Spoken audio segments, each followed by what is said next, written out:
With us today, we have Daniel McAdams, our co-host. Daniel, good to see you this morning. Happy Thursday, Dr. Paul. How are you? Thursday already? Yes, it's my Friday. That's good. Yeah. Okay, I guess we'll talk about foreign policy. A little bit. A little bit of foreign policy. And of course, we, get a lot of leads from Zero Hedge, but they also quote a few other people dealing with this issue we're going to talk about today, Reuters and other people, because there's propaganda in this, so some of the regular media is going to talk about it. And the propaganda is usually, that's a polite word of saying they lie in through their teeth, because they make it sound like, boy, this is a big deal. Maybe the Russians will lose this war after all. Yeah. It's not likely to happen. But the headline that Zero Hedge uses is interesting. It says, Ukraine set to receive bombs so new it hasn't reached U.S. arsenal yet. But it's coming on the market. It reminds me of how they bring about vaccines to the market. Yeah. Emergency, don't test them. Yeah, don't test them. We'll use a guinea pig. So they said that they're bringing this one out. They didn't have it fully tested. But the magic of this, Daniel, because everybody knows we're running out of money and they're becoming fiscal conservatives, what they said is that this is really a neat deal. It's a new weapon. It's expensive and all that, but it's paid for. That's great. So Isn't that nice? I wonder if the military-industrial complex volunteered to pay for this one, or they volunteered to take some money for it. Yeah. Well, anyway, it's paid for, which helped them get a waiver and move it along because. I don't know what's so crucial about the war right now. It doesn't look like Ukraine is going to fold tomorrow completely, and it doesn't look like the Russians are going to change the front line again. So I think that there's a lot of activity, but that war looks like it's going to go on for a while. We like long wars. I'm being cynical, of course, and it's our government likes long wars. And some of them purposely like long wars because it's perpetual war and perpetual spending.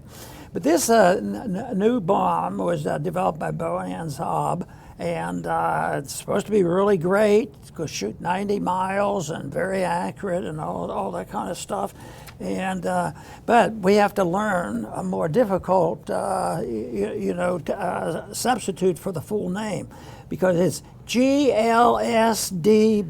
Yeah, that sounds like LGBT. So that stands for Ground Launched Small Diameter Bomb.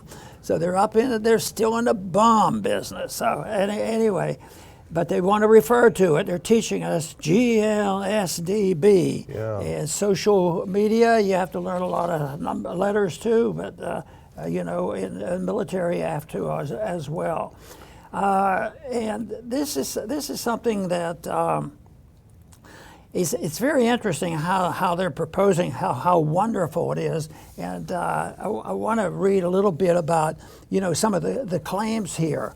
In the article, this was reported as shipping the GLSDB into Ukraine war could pay dividends. Who would have ever guessed? Boeing and Saab and other ways. This is the one that got me, or got me started. It's an opportunity to showcase the new weapons in a hot war.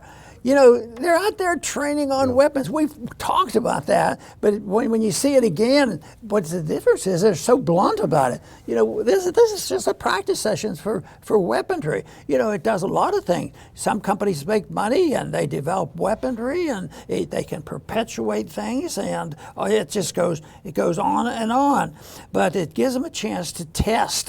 Wasn't there somebody that wanted us to make sure we tested those B-52s and make sure we test all the airplanes too?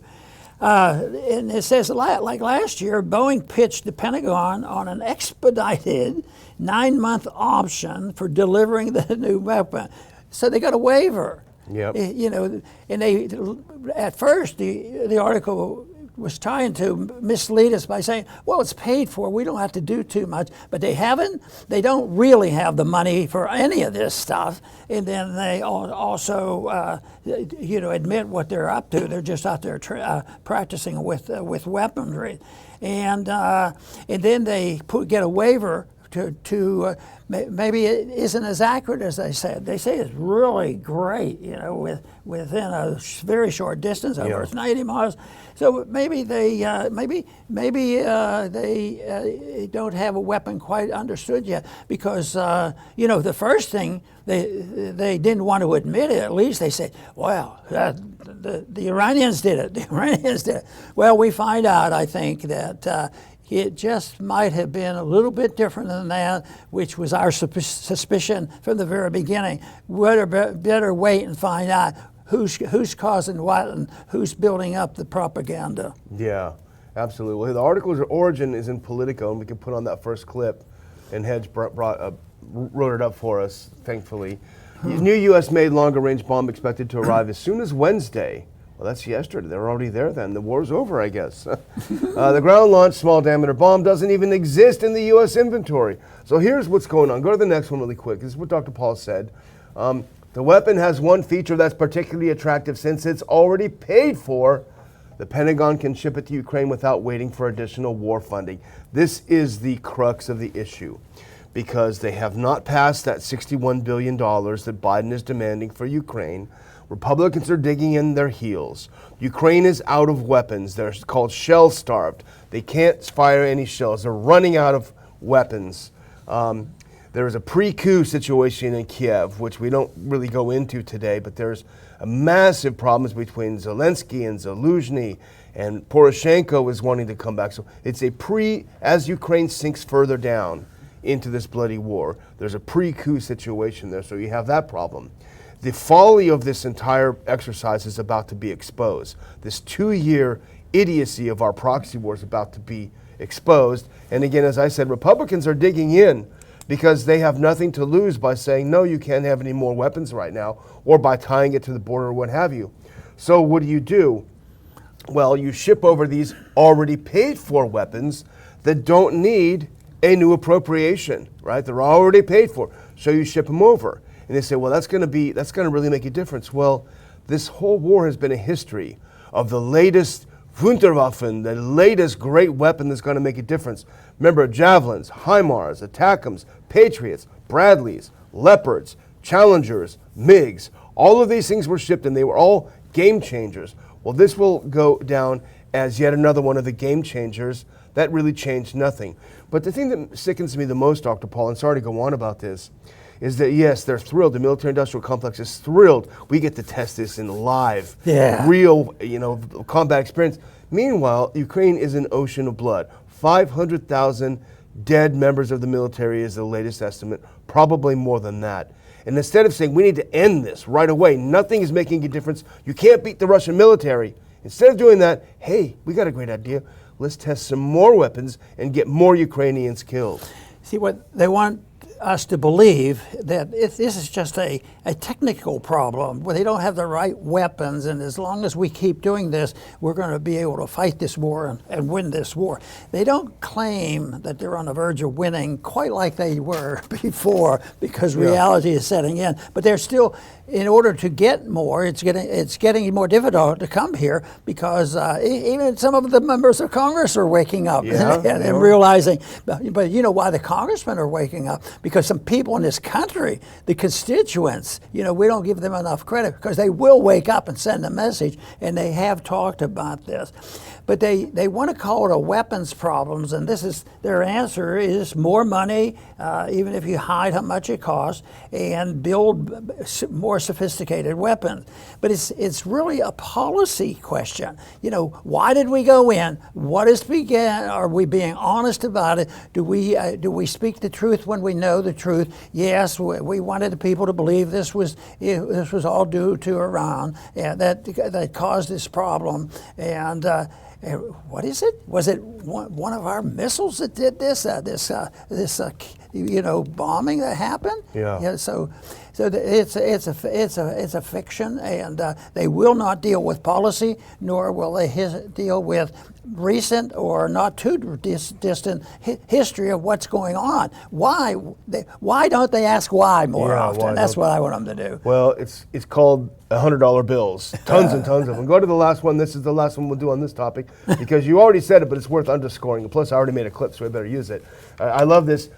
This shipping the GLSDP into Ukraine war could pay dividends for Boeing and Saab.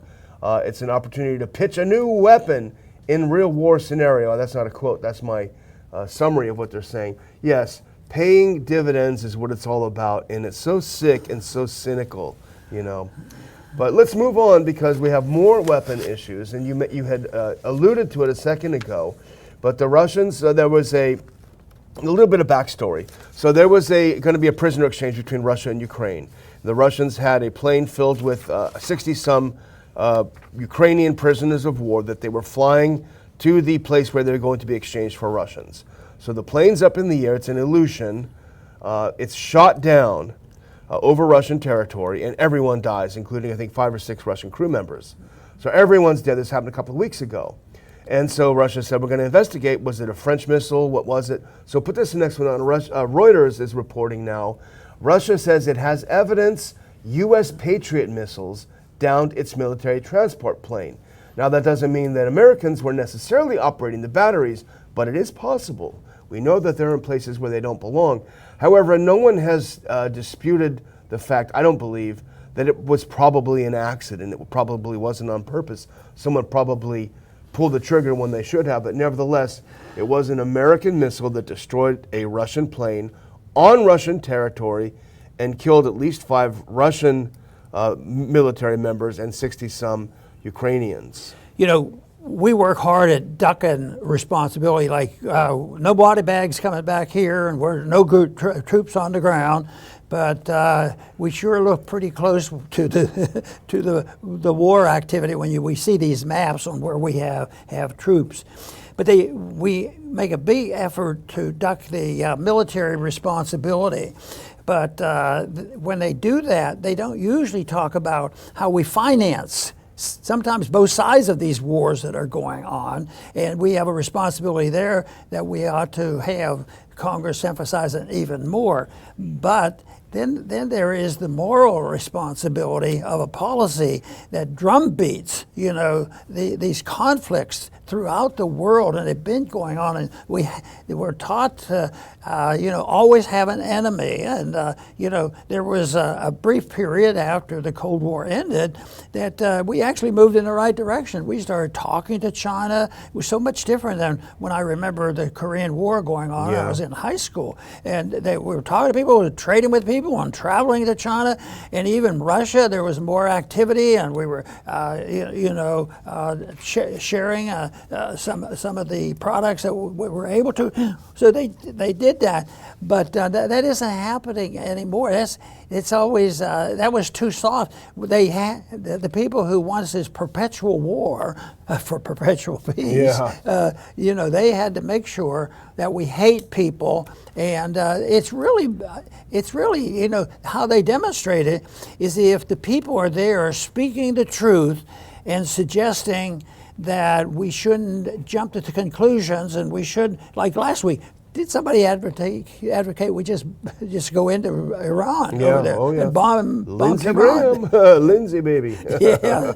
So it's the refusal to have the responsibility and the sadness of the gullibility of the people in this country who pay all the bills, and yet they've been able to con the people into believing, yes, that might be a problem, but we have to deal with the inflation and deal like that. But they won't consider the fact that maybe they're connected. Maybe that's why they're suffering, because the average person here is in this country is paying for the bills. In all the options, national security. I think you can make the argument on the whole security. We're less secure because of this, and the economic challenges that we're facing.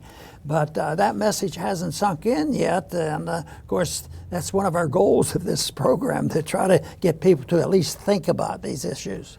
Yeah, absolutely. And the thing is about this Patriot missile, are the Russians lying? It's possible. We don't know. And I messed up the order. Can you go to the very last one? Because this is what they're claiming.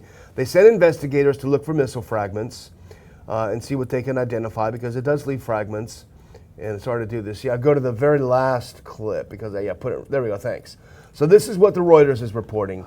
Among the fragments were serial numbers with English acronyms, including confidential, classified by Patriot Security Classification Guide, dated 9/20, addendum, contract, NODA. So whatever it is, this is what they say was on the missiles. And my guess is people who know back in D.C. will look at this and recognize what this means. And that's the reason why they released it this way, because to the rest of us, it doesn't really mean anything. But if it's a unique marker that was on the missile, that will be an indication to them. So they're trying to provide some evidence here. But if this is the case, we will face probably the first time in history that an American missile shot down a Russian military plane over Russia. And that is a significant thing. Not even especially not in the Cold War. That never would have happened. An American missile shooting a Russian plane over Russia. This is what happens. But now we're in a situation, Dr. Paul, where the U.S. has announced we're going to have a weeks-long bombing run in the Middle East. We may hit Iranian ships. We may even hit Iran. We're not going to say we're not going to do that. And why? Well, did Iran attack us? No. But an Iranian-made missile hit a U.S. base in the Middle East. So the parallels there, an American-made missile hit a Russian plane over Russia. An Iranian-made missile or drone may have hit American troops in the Middle East. But it's okay if we attack Iran based on it, but Russia has no right to attack us, even though it's our missile. So I think the rest of the world sees this pretty clearly. Right. The hypocrisy. So we'll move on to something sort of domestic. Closer to home, yeah. Closer to home. And this has to do with the growing conflict, which has been around for a few years, a few decades, 100 year or two. And that is the conflict between a strong central government and the sovereignty of a federal government against state sovereignty. And it brings back, an understanding of how it started and what the states were supposed to be like, and yet there was a conflict from the beginning. They had the Jeffersonians and the Hamiltonians fighting over this, on how strong you would have the central bank and all this thing. So now we fought over this, and Lincoln was very clear. I mean, the quotes that are available on Lincoln on why he thought the Civil War should be fought. It was to preserve the Union. Yeah. And he had some soft words to say about toleration of slavery, as long as it saved the Union. That was it.